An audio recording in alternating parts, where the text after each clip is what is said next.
It makes you look for those good things. So if you have that negative mindset, or if you're in the doldrums, you have to look for the good. And it could be, I woke up this morning. Hey, yay! You're here for a reason. God has you here for a purpose.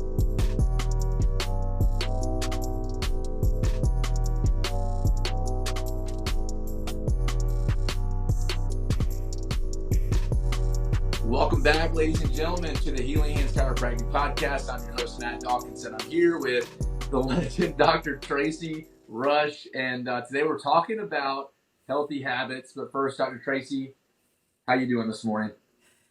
Worked out already this morning. I'm heading to Atlanta for a conference Thursday, so all packed and ready to go, and looking forward to talking about healthy habits.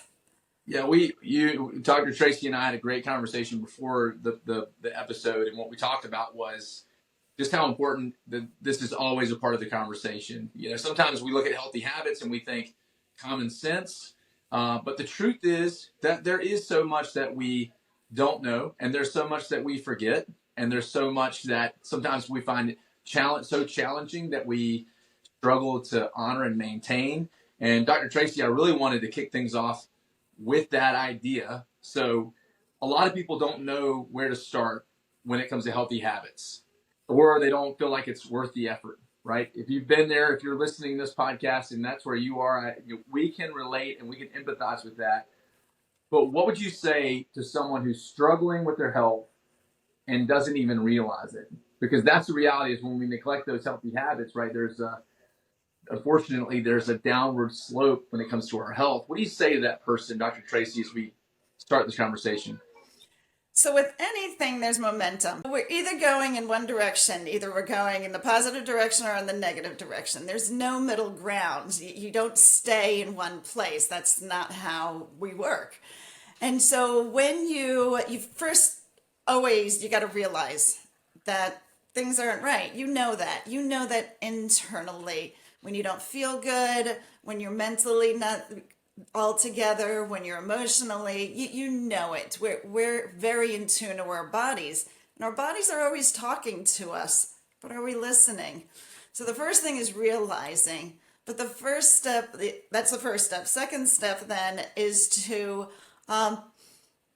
you got to gather things that are going to make you going in the right direction. You've got to surround yourself by those positive things. And it all starts here. I mean, it really all starts between the ears. Well, we have this tendency as well between the ears, right, Dr. Tracy, where we can normalize our situation. So I think sometimes maybe we feel pain or an ache, but we can say, well, I'm just getting older, right? It's just my age. This is a struggle that everyone has. And sometimes, and you could probably attest to this, a patient gets to Healing Hands and they walk in the door and they know they have a problem, but they get into the conversation, and even in the course of the conversation, they can normalize their lack of health or the disease or the struggle that they have. We can all do that. We can all normalize our situation, but and we're going to talk about that more later. But before we get into some more of the why, I'd love to get practical, Dr. Tracy. And I think it's been said about baseball. We were talking about baseball before this, and we won't be cheesy with this, but baseball is simple. You hit hard, you run fast, you turn left. That is the game of baseball. If you can do that well, you can win ball games. It's not complicated. And I think a lot of times we overcomplicate healthy habits and what does it take to be healthy. What I want to give you the floor for the next few minutes, Dr. Tracy, is talk about the core fundamentals of healthy habits. If we could really simplify this for people that are listening right now, if you want to be healthy, do these things. What would you say to that, Dr. Tracy? Number one, water. I can't stress this enough. Water. People think they drink enough water. They don't. I don't drink certain days. I don't drink enough water. I know, surprising. So, and people go, well, how much water should I drink? And the old adage is 8 glasses of 8 ounces, 64 ounces a day. No, you take your body weight, you cut it in half, and that's how many ounces of water you should drink. And some people are like, that's like 100 ounces.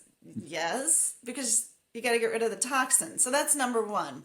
Number two is, like I said, you got to surround yourself with healthy things. So if you have been snacking, if you are the late night snacker you get after dinner, you got to get that food out of your house. You have to purge. You got to get it out of the house.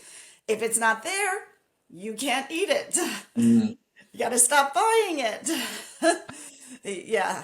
I'll challenge you with that, Dr. Tracy, with a question that we didn't prepare for here, because I know that a lot of folks that are listening, they may be on board with health, but maybe they struggle with a family that is not on board with health. So when you say get it out of the house, in order for them to do that, they've got to go against the wishes of other people in their family. How does someone manage the tension between, I need to work on this, if it's in the house, it's not good for me, but maybe my spouse won't let me throw it out? I mean, what do you do when healthy habits and willpower collide and then introduce familial tension? What do you do in those cases, Dr. Tracy? Just to put you on the spot. Yes, you did. But the thing that popped in my head is out of sight, out of mind. Put it in a box. Put it in a container in the cabinet. Tell your spouse this is where it is, but don't have it out on the counter. So if it's not there, then you're not seeing it and it's not a temptation. I've heard the expression, when you want to make something easy, you put the cookies on the bottom shelf, right? If I want to make sure you understand or this is accessible to you, I'm going to put the cookies, whatever that knowledge is I'm trying to teach or educate, right? As an educator, you can attest. You want to make it easy for someone to understand or access, you put the cookies on the bottom shelf. But this isn't something that we're understanding, that in order for us to make it less accessible, maybe we put it on the top shelf or we put it in a box. I like that. We're going to talk a lot about healthy habits and the things that are within our control, even the things that we can sense and the things that we can do. But the reality is, when it comes to our health, Dr. Tracy, and this is where we introduce chiropractic in the conversation, there are things that we cannot do for ourselves that are paramount to our health. There are things that we need. The reality is, community is that the creator of the universe wired us to not just depend on him, but to depend on other people. And God's given gifts to other people to help us see what we can't. And I'm thinking about chiropractic, and as I'm trying not to put words in your mouth here, I want, you and I are both very passionate about people understanding how important chiropractic and staying in alignment is when it comes to your health. And having the habit of bringing someone in your life, like a Dr. Tracy, who can bring you, who can identify subluxation, who can get you straight. We want to put the cookies on the bottom shelf for this part of the conversation, Dr. Tracy. So I want you to help our listeners understand, and we may be preaching to the choir, but if you're the choir and you're listening, this is ammunition for you, for your friends and your family and people that you love, to help them understand why chiropractic is so important. But Dr. Tracy, to say it plainly, why is staying in alignment through chiropractic care such a foundational element for long-term health? So I'll ask patients, what is the most important organ in our body? A lot of times they'll say heart. And I said, so if you had a heart with no electrical signal to it, what is it? And they're like, oh, it's just a muscle. You have to have that electrical signal, getting it going, moving it. So the brain, the spinal cord are the most important organs of our body. When there's injuries, say at the top of the neck, and something's been damaged here, nothing typically below that works without a machine. So you need that connection, and that's what we're providing. We're providing that connection between the brain and the body and allowing the body to heal. And I'm not doing the healing. I'm the catalyst to bring about the healing, but I get that subluxation, the bone out of place, interfering with the connection that's happening, and then allow the body to heal the way it's supposed to. So we talk a lot about movement. We talk a lot about nutrition. We talk a lot about sleep. I'd love to spend a little bit more time in the practicalities of healthy habits, Dr. Tracy. You've alluded to, we talked about snacks, and we talked about drinking water, but spend a little bit more time in the practicalities. Again, the intention of the conversation is to bring insights into healthy, what are the healthy habits that people can embrace. And And we always want you to be able to walk away from this conversation with practical things that you can do. So, what are some things that people can do today to begin improving their health in those key areas? So you talked about, I'm going with the last one, you're talking about sleep. Mm, Sleep is an invasive mm, beast. Some people sleep wonderfully. Majority of the people do not. When I ask patients, how are you sleeping? Oh, I'm a restless sleeper all night. If I get 3 hours, a lady yesterday, if I get 3 hours, I'm happy. And I'm like, three? You're not functioning on 3 hours because that's when our body heals. So, habits or practicality to get into your sleep, you have to have a nighttime sleep routine. And mm, that means shutting off your devices. You got to shut off your devices. And people are like, well, I put the blue light on, or I didn't experiment with this. I have a paper white Kindle and I put it on black light or the black background, not white. And I would read that. I mean, I was reading a book before I went to bed. And I would have way more restless sleep when I read that versus a physical book. mm. So getting rid of all those inputs that are affecting our brain or sleep cycle. Nutrition. Oh, again, we could do a whole thing on nutrition. Our foods just don't have the nutrients. They just don't have the nutrients. So again, patients will bring in their array of lists of what they're taking, and it's from column A and from column B, and oh, I heard this was good, and I try this, and I'm going, all right, good quality multivitamin. How do you find that? You got to talk to a practitioner. The ads on TV are not going to tell you a good quality multivitamin. The infomercials are not going to tell you a good quality multivitamin. They're just selling it. Mm, I want to get you healthy. I want to get the building blocks from within you healthy. mm. So, good quality multivitamin, water, and then managing stress. That's a whole lot. We've done that one. Yeah, we could do that one over and over again. And to be honest, I think you can. This is where you can know something is true, or you can know what to do and not do what you know. So I still would love to talk for just a minute about stress, Dr. Tracy, if that's okay. Talk about managing stress. Talk, what does stress do? Is it affecting sleep? Is it affecting, the way our bodies process the food we put into our bodies in the way that it becomes fuel? I mean, talk about stress for just a second and some practical ways to manage stress. So when we're under stress, our brain, emotion and logic don't occupy the same space at the same time. So when you're under stress, you're typically under that emotional state. So it's getting out of that emotional state. So how do you do that? You journal, you write it down, get it out of your head, get it out of your heart, write it down. No one has to see it. Just get it out of you because you're storing it. And that causes disease and it causes issues with our body and our health. So just getting it out.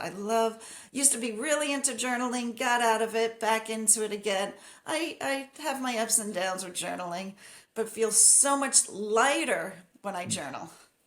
Mm.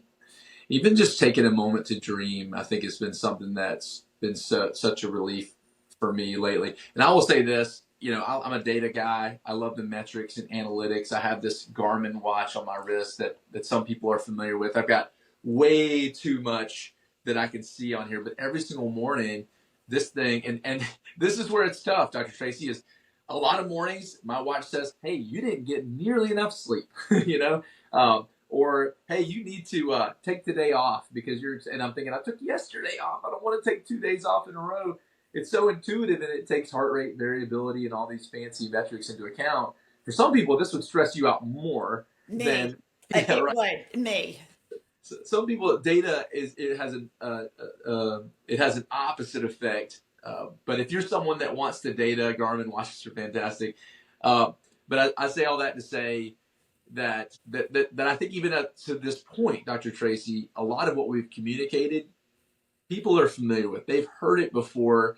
And again, there's a common sense to most healthy habits that we know what to do. We just don't do what we know. And so the challenge is, okay, yes, we need to take all that. And this is a good reminder for our listeners, right? To step back into those healthy habits. But let's talk for a second about maybe some of the habits that aren't so common sense. And I challenge you a little bit, Dr. Tracy, with a quarter century of educating people on healthy habits, to dig deep for a second. Think about some of those less practical, because sometimes the smallest changes can have the biggest impact. What would you say to someone who was looking for maybe some of those lesser obvious healthy habits, things that they may not know? What would you tell them? Hey, you need to consider doing these 2 or 3 things. First thing that popped in my mind was getting outside. We don't get outside in nature nearly enough. If you live in a city, it's hard. It's hard because you're bombarded by sound, you're bombarded by concrete, maybe not trees. So getting into nature. And I know we're coming into those winter months and it's cooler and all the leaves are falling down, but I love this time. I mean, it's not like springtime's renewal. This is the dying off, but this is more self-reflective. This is a time to look inward and do those things. But getting outside, and even if it's 5 minutes, you're going to grab your garbage pail or grab the mail. We live on a cul-de-sac. Walk around the cul-de-sac. Just walk around, get outside, smell the fresh air, and get there. Another thing is quiet time, self-reflection, just quiet. We're so bombarded by what? This, our computers, our TVs. You listen to a podcast or earbuds or listen to music, and that might be your downtime, but being in the silence. That's where I like getting outside, being in the silence. I love listening to the trees when they're blowing. Oh my gosh, I love that. I think the thing that people should know about that is that is a discipline that for a lot of people, that's not natural. And we don't just eagerly want to, a lot of people don't want to go outside. They don't want to get in silence. For a lot of people, silence is deafening. And even, we read the Bible, you and I, Dr. Tracy. I think that one of the things the Bible says about discipline is that all discipline is painful at first. That some healthy habits are really difficult at first. But once that discipline becomes a habit, which is the natural order of things, we exercise that discipline long enough that it becomes a habit, then we begin to see the compounding effect of health on ourselves because we were willing to be consistent with that habit or that discipline. Then those things pay off. But for a lot of people, we're going into the holidays, Dr. Tracy, and the holidays have begun, and where I think we watch commercials and they say, it's a great season, it's 'tis the season to be jolly, right? This is a great season.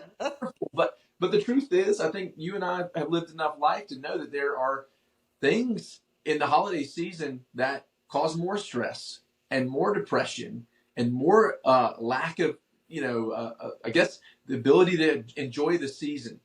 So when we talk about healthy habits, I want to get practical for the holidays. I want to talk about how do we help people when it comes to healthy habits to be more resilient, to be a little bit more thick-skinned where they struggle a little bit in the holiday season, so that they can truly enjoy the season of so much, great things that happen in the holiday season. Talk about a mental and emotional health, Dr. Tracy, how we can build resilience in with some healthy habits when it comes to the holiday season. So I find you said a word, compounding. It compounds. The things we do compound. And the holidays are 3 days. We have Thanksgiving, we have Christmas, we have New Year's. They're 3 days. There's so many other days in between there. There's so many. Yeah. And why do we wait to the end of the year to have our parties? Why do we wait to the end of the year to give gifts? Why don't we give gifts all year long? Why do we have to wait for one day or one time frame? Why do we do that? I don't know. Wow. That's it. You're shaking it up a little bit, Dr. Tracy, but I like it. It'll make you think for a second. we try to pack all this joy and happiness into one day. There's 364 other days, or, whether it's Thanksgiving, like you said, Thanksgiving, Christmas, New Year's Day. This is just 3 days where we're choosing on those days what we could choose any other day of the year. That's a great perspective. Anything else? Any other thoughts on that? Well, and you say, okay, how can you do it year round? That's my gratitude journal. Mm. Every night before I go to bed, I write at least 3, if not 4. Yesterday were 4 different things that I wrote last night that I was grateful for the day. I've been doing this 4 years, 5 years, 6 years, 6 years, I think now. Pretty much every day I write in. I have so many journals. And then I can look back on it and see where I was previously, again, journaling. But it makes you look for those good things. So if you have that negative mindset, or if you're in the doldrums, you have to look for the good. And it could be, I woke up this morning. Hey, yay. You're here for a reason. God has you here for a purpose.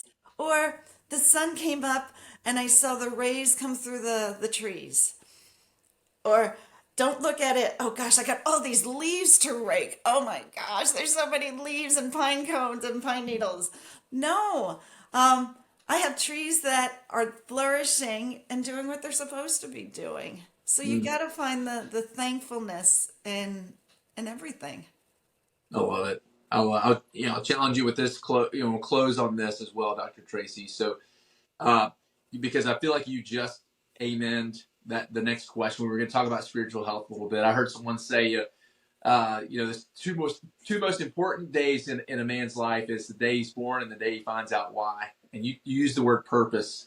And when I think about having a drive or ambition or desire or something that fuels me, I don't think anything fuels anyone like purpose, and knowing what that purpose is for you. And for all of us, Dr. Tracy, I think we could say, you're fulfilled when you serve. You're fulfilled when you put others first. You're fulfilled when you give back. And I think if anyone's out there struggling, maybe with their spiritual health, maybe a great first step for them, and I'll let you, add to this as well, is, look for those opportunities.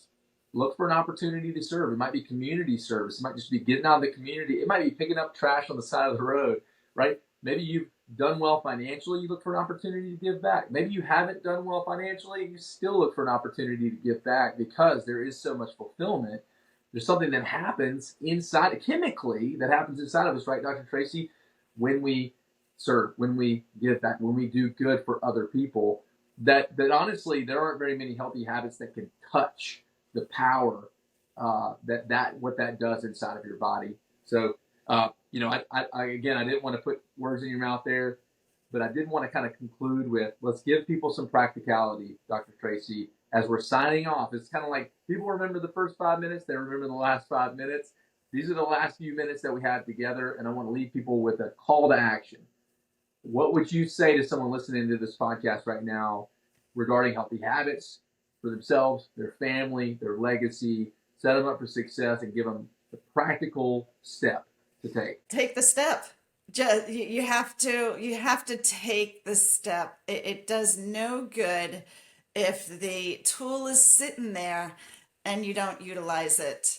And I say again, as chiropractic, we're one tool in the toolbox of health. It's not one thing. There's not the miracle thing that's going to say, boom, this is it. It's the compounding of the little things that will get you there. And then you get there and you're like, oh, again, journaling or thankfulness, and look back 3 months, give it 3 months and see where your life is 3 months from now than where it was. And you'll notice an effect. You'll notice a change. But you talked about service. You took the words out of my mouth. You're on the wavelength, Dr. Tracy. Great opportunity now. I mean, Toys for Tots. You just buy a gift and you don't even have to interact with anybody. You find a Toys for Tots box and you just stick it in there. And then it's the unsung hero, the quiet, the behind the scenes. If you don't want to be in the spotlight, you can do that. Yeah, and I would, that's so funny that you say that. People need to realize that the fulfillment is not in the recognition. It is not in the accolades. It is not in the award that you get for what you did. It is 100% in the act. The fulfillment is in the knowing that you did something for someone else that maybe they couldn't do for themselves, that you went out of your way, that you sacrificed your time. And we can't ever get time back. Once it's spent, it's gone. But the question is, did you invest that time? Because when you invest that time, there are treasures that come along with that. And sometimes that is literally a positive effect on your health. So, yeah, accept the challenge from Dr. Tracy as we're getting into the holiday season. And with that, we're going to sign off. Thank you, everyone, for listening. And we'll see you guys on the next episode.